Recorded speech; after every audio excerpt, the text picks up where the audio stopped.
विवेक पाठक जी हमारे साथ जुड़े, founder and managing director NIPS hospitality group. Vivek Pathak ji बहुत बहुत स्वागत, जोरदार तालियां विवेक पाठक जी के लिए। एक सफर NIPS ग्रुप के।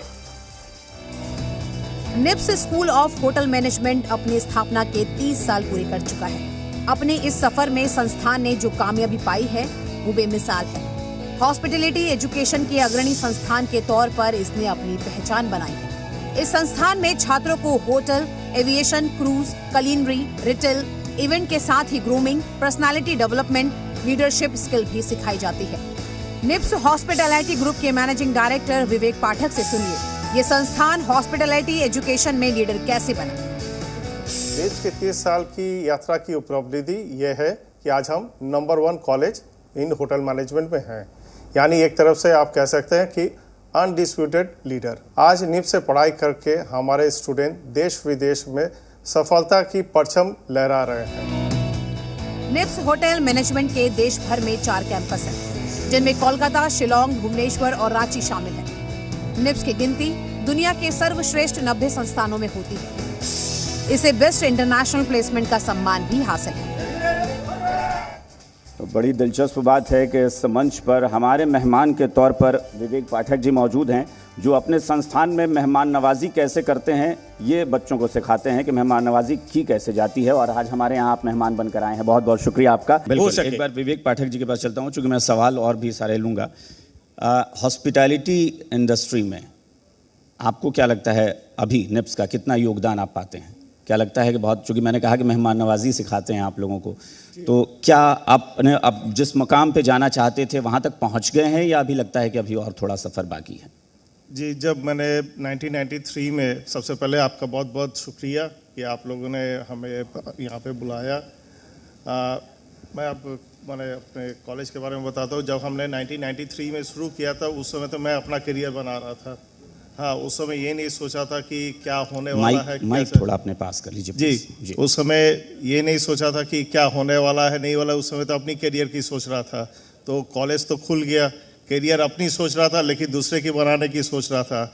लेकिन आज 30 साल बाद जाके जब मैं वापस जाके देखता हूँ कि मेरे यहाँ से पढ़ के बच्चे जब थाईलैंड के होटल में, जहाँ पे 600 लोगों को चला रहे हैं, USA में, नॉर्थ कैलिफोर्निया में, वहाँ पे जनरल मैनेजर बने हुए हैं। आज मेरे बच्चे 1000 के करीब जो क्रूज लाइन में देश भ्रमण कर रहे हैं और डॉलर में अर्न कर रहे हैं, तो वो पीछे जब झांक के देखता हूँ तो लगता है कि अच्छा ही काम किया था मैंने। तो यानी मतलब अभी तक के सफ़र में आप संतुष्ट हैं अपने? जी, अभी तक काफ़ी संतुष्ट। अच्छा, इसका फ्यूचर क्या है हॉस्पिटैलिटी एजुकेशन का? जी, हॉस्पिटैलिटी का फ्यूचर अगर आप देखें इंडिया के ही पॉइंट ऑफ व्यू से, आप इंडिया के पॉइंट ऑफ व्यू से अगर हम बताएं कि आप कहीं भी कुछ भी करने से पहले सबसे पहले खाना और रहने की व्यवस्था ठीक होनी चाहिए। आप कहीं पे भी कोई भी प्रोजेक्ट डालें या फैक्ट्री डालें तो सबसे पहले ये होता है कि भाई होटल कहाँ पे होगा, जो लोग आएंगे, इंजीनियर आएंगे, उनकी व्यवस्था क्या होगी। तो हम लोग सबसे पहले ही आते हैं हॉस्पिटैलिटी। और हॉस्पिटैलिटी माने ये नहीं होता है कि सिर्फ होटल। हॉस्पिटैलिटी माने एविएशन हुआ, क्रूज हुआ, रिटेल हुआ। इसके अलावा क्या होता है कि हम लोग आजकल खाना कम खा रहे हैं, देख ज़्यादा रहे हैं। फूड स्टाइलिंग आ गया है, फूड फोटोग्राफी आ गया है। अब हम लोग पढ़ाई में आप देखिए तो आजकल सभी यूट्यूबर बन गए हैं, सभी खाना बना रहे हैं, स्टाइलिंग कर रहे हैं। तो ये तो मैंने आप एक देखिए कि ये ट्रेंड जैसा सेट हो जा रहा है। तो सबके भीतर में ही हॉस्पिटैलिटी आ गई है अब। बिल्कुल। हाँ, तो अब आप जो बोले कि हम लोग जो पढ़ाते हैं, हम कुछ ज़्यादा कुछ नहीं पढ़ाते हैं। सबके भीतर वाला वो जो टैलेंट है उसी को हम लोग निकाल के बाहर ले आते हैं। नहीं, तो बहुत ज़रूरी है, कहते हैं पॉलिश करना ज़्यादा ज़रूरी है। जी, नॉलेज तो बहुत सारे लोगों में होती है, लेकिन जब आप पॉलिश करते हैं तो वो निखर कर सामने आते हैं। डॉक्टर RK सिंह, मैं छोटा रिप्लाई इसलिए चाहूँगा कि मैं कई सारे सवाल आपसे ले पाऊँगा। मैनेजमेंट जो है ये क्षेत्र आज के समय में रोज़गार देने वाले सबसे प्रमुख इंडस्ट्रीज़ में से एक क्षेत्र में से माना जाता है। तो वहाँ पर क्या बहुत ज़्यादा ऐसा तो नहीं कि ओवरफ्लो वाली सिचुएशन बन रही है, या लग रहा है कि नहीं अभी भी स्कोप बहुत है उसमें? अभी भी काफ़ी स्कोप हैं। अगर आप देखेंगे, मैंने बच्चों का जो टेक्नोलॉजी के बाद आईआईटी वगैरह में जब ये मेंस के परीक्षा के बाद आईआईटी के जो परीक्षा हैं या उसके बाद के जो लेवल के परीक्षा हैं, उससे बाद ज़्यादा रुझान बच्चों का उन इंस्टीट्यूशंस में रहता है जहां पर प्लेसमेंट की भरपूर व्यवस्था रहती है। अगर मैं, चूंकि आप माइक्रो लेवल पे आना चाहते हैं, तो मैं ये कहना चाहूँगा कि अगर आईएसएम का रिकॉर्ड देखें, ऑन रिकॉर्ड कह रहा हूँ मैं, तो पिछले कई वर्षों से बहुत अच्छी प्लेसमेंट की व्यवस्था है और कमोबेश 95%, 93% ऐसे प्लेसमेंट हो जाते हैं कैंपस से। क्योंकि प्रॉब्लम यह है कि जो बच्चे कैंपस के अंदर प्लेस्ड हो जाएंगे तो उनके लिए अच्छा रहता है, सुविधा रहती है। अगर वो कैंपस में ही प्लेस नहीं हो पाए तो फिर बहुत कठिनाइयाँ होती हैं, मैं ऐसा मानता हूँ। और आईएसएम उस दिशा में तेज़ी से बढ़ते जा रहा है और अंडर ग्रेजुएट कोर्सेज में हमारे बीबीए बीसीए में भी काफ़ी प्लेसमेंट हैं। और जब भी बच्चे या उनके पेरेंट्स प्रोफेशनल कोर्सेज में बच्चों का एडमिशन कराते हैं तो उनका उद्देश्य ये रहता है कि इनके प्लेसमेंट अच्छे से हो जाएंगे। वो भी एक पैरामीटर होता है जिस पर वह काफ़ी ध्यान देते हैं। अच्छा, मैनेजमेंट में चूंकि लेवल भी बहुत सारे होते हैं ना कि जॉब किस तरह की मिल रही है,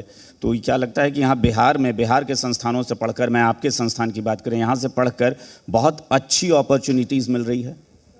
मैं अगर सत्य बताऊं तो जो बच्चे बीबीए करके अंडर ग्रेजुएट कोर्स करके बाहर जाते हैं, अभी एक रुझान चंडीगढ़ यूनिवर्सिटी की तरफ बढ़ा है।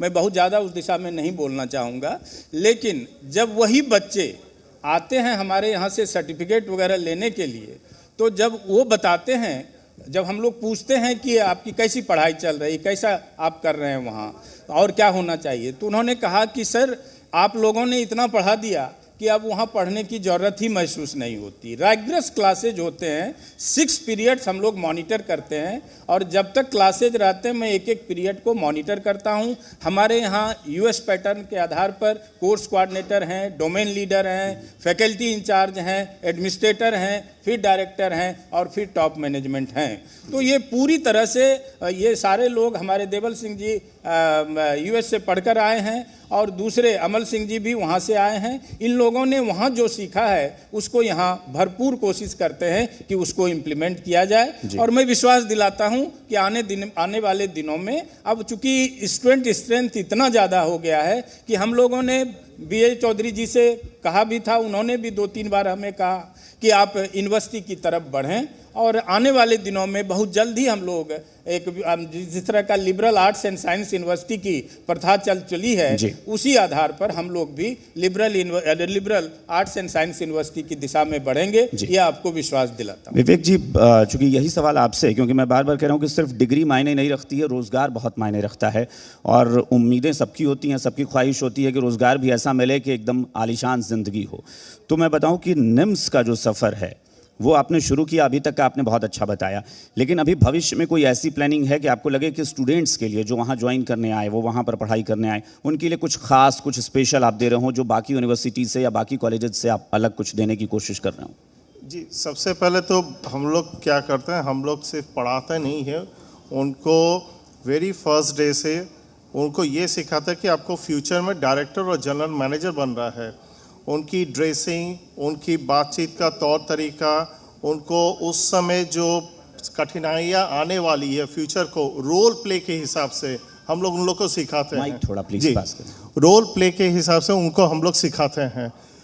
सबसे बड़ी बात यह है कि आज को देख के फ्यूचर को आकलन नहीं किया जा सकता है। हमको फ्यूचर के लिए फ्यूचर में जाके सोचना पड़ेगा। आजकल क्या हो रहा है, पहले तो कुछ दिन तक पहले तक तो हम लोग इंटरनेट कर रहे थे, अब आ गई है आर्टिफिशियल इंटेलिजेंस। अब आर्टिफिशियल इंटेलिजेंस जितना सोच रहे हैं कि आ रहा है लेकिन आ चुका है और हम लोग उसके साथ ही चल रहे हैं। तो फ्यूचर आर्टिफिशियल इंटेलिजेंस है, हॉस्पिटैलिटी में भी आ गई है, हाँ रोबोट भी आ रहे हैं, अब खाना बना रहे हैं, लेकिन वही बात है ह्यूमन तो ह्यूमन ही रहेंगे, इमोशन तो उसी में डालेंगे। तो हम लोग उसी की तरफ पढ़ाई भी अग्रसर कर रहे हैं। और फ्यूचर में आप बोलिएगा तो फ्यूचर ब्राइट है हॉस्पिटैलिटी का, क्योंकि सबसे पहले हम लोग यहाँ पे गेस्ट रिलेशन, ये गेस्ट रिलेशन देखिएगा हर फील्ड में हो गई आजकल।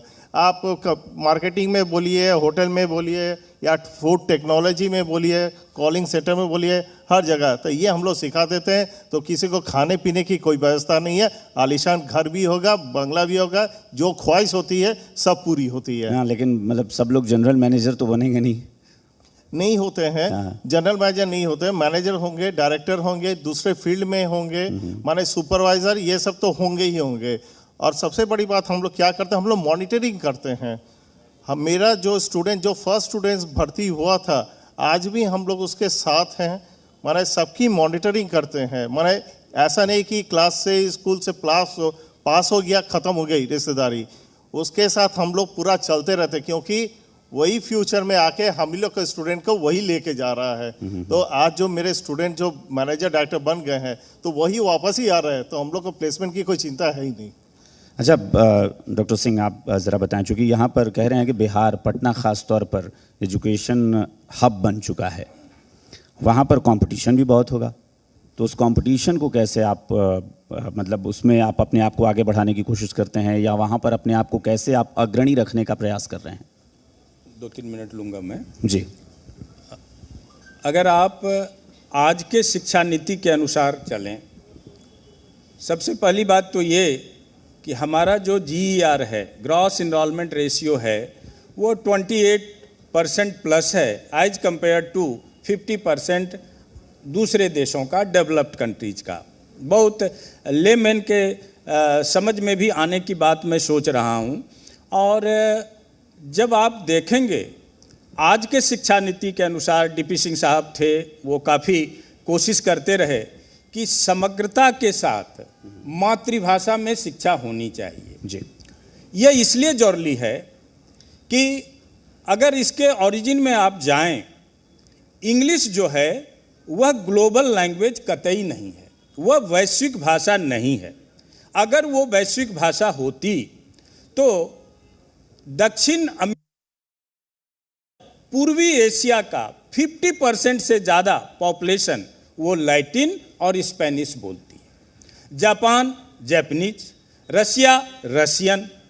मेरे कहने का तात्पर्य ये है कि यह जो लैंग्वेज का बैरियर है, इसको हम लोग धीरे धीरे कम करने की कोशिश करें। दूसरी बात, क्रिटिकल थिंकिंग का जन्म ये विकसित नहीं हो सकता है इस इंग्लिश लैंग्वेज से।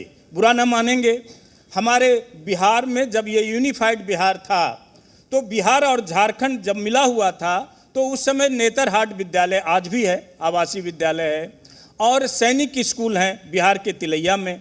आप देखेंगे कि 80% स्टूडेंट्स नेतरहाट से, जो उस समय सेक्रेटरी रहे अमित खरे, वो नेतरहाट के प्रोडक्ट थे, एजुकेशन सेक्रेटरी, रिटायर कर गए अब। तो मेरे कहने का मतलब ये है कि शिक्षा को समग्रता में देखने की ज़रूरत है और संस्कृति के आधार पर देखने की ज़रूरत है। हम जब प्राचीन काल में जाते हैं तो हमें ऐसा लगता है कि विद्या जो है वह मुक्ति और उत्कर्ष और सामाजिक दिशा में, परिवर्तन की दिशा में प्रेरित करता है। अगर आप ज्ञान का भाग देखिए तो जब आप आयु 0 से 6 वर्ष की होती है, तो जितनी आधारभूत ज्ञान है, नॉलेज है, विजडम है, वो वहीं मिलता है। और 50% जो रेस्ट बचता है, 85 उससे, और 15% उसमें higher education, PhD, DLitt, whatever में भी। मेरे कहने का मतलब है कि हमारा पैर जमीन पे होना चाहिए और मस्तिष्क आसमान की ओर होना चाहिए। जब UPA की सरकार रही, कपिल सिब्बल जी मंत्री थे, उन्होंने कोशिश किया कि हम फॉरेन यूनिवर्सिटीज़ का कैंपस यहाँ लाएं। आपको याद दिलाना चाहता हूँ, जब अमेरिका में अच्छे विश्वविद्यालय नहीं थे तो उन्होंने कैम्ब्रिज और ऑक्सफोर्ड को अपने यहाँ इंपोर्ट नहीं किया, बल्कि उन्होंने क्या किया कि कैम्ब्रिज और ऑक्सफोर्ड के फर्स्ट रेट फैकल्टी को बुलाया और अपने यहाँ हार्वर्ड से लेके जितने यूनिवर्सिटीज आप देख रहे हैं आज, वो सब स्थापित किया।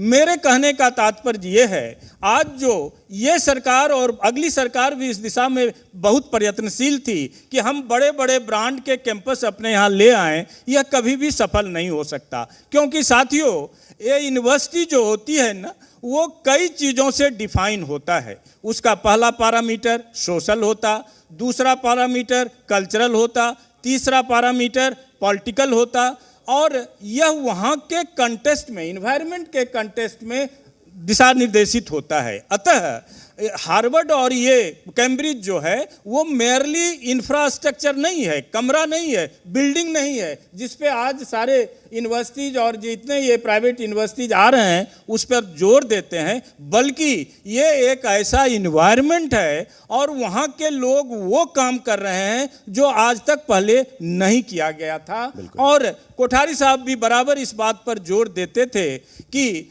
हमारे यहाँ के आईआईटी में एक बेस्ट इंस्टीट्यूशन का बहुत बड़ा पोटेंशियल है, लेकिन दुर्भाग्य ये है नेहरू के ज़माने से लेकर आज तक आप यही देखते आए हैं कि यह जो आईआईटी है वह क्या बन गया, वह सॉफ्टवेयर प्रोड्यूसर करने की फैक्ट्री बन गई।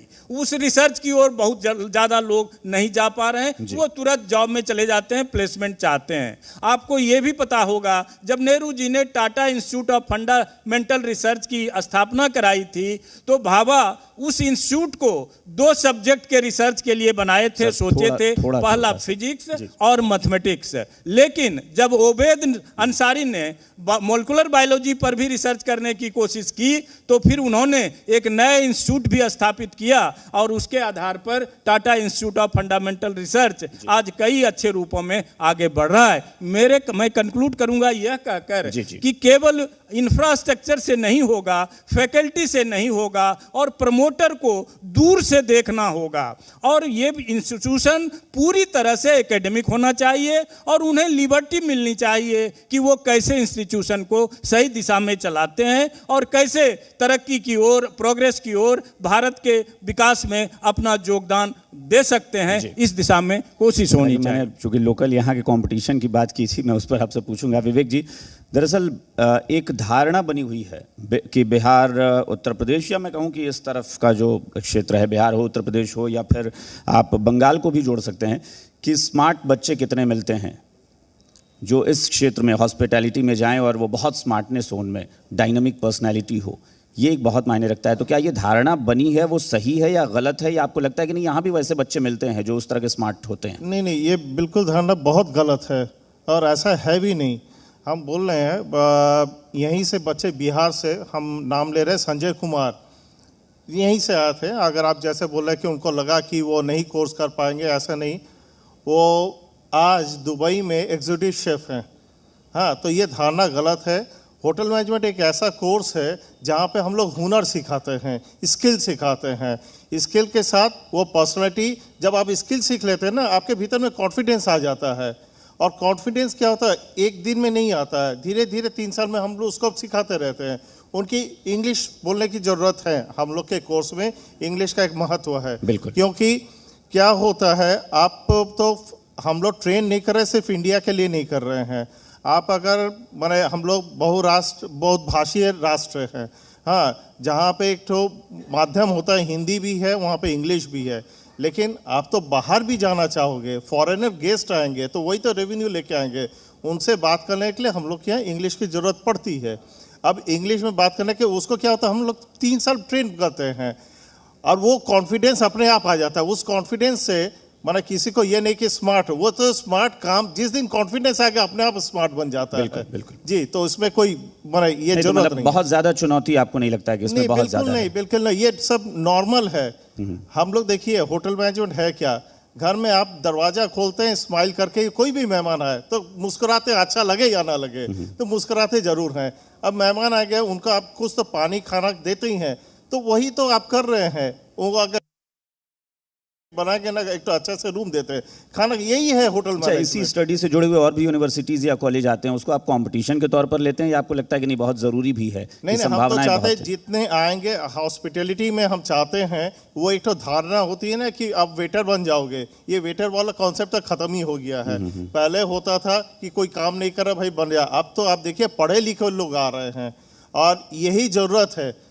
और उसके अलावा ये जो कॉन्सेप्ट है, जितने लोग आएंगे, जितने लोग इसको प्रमोट करेंगे, वही अच्छी बात है। अब हम चाहेंगे जितना कंपटीशन होगा, कंपटीशन नहीं होगा तो अच्छा चीज़ कैसे बनेगा?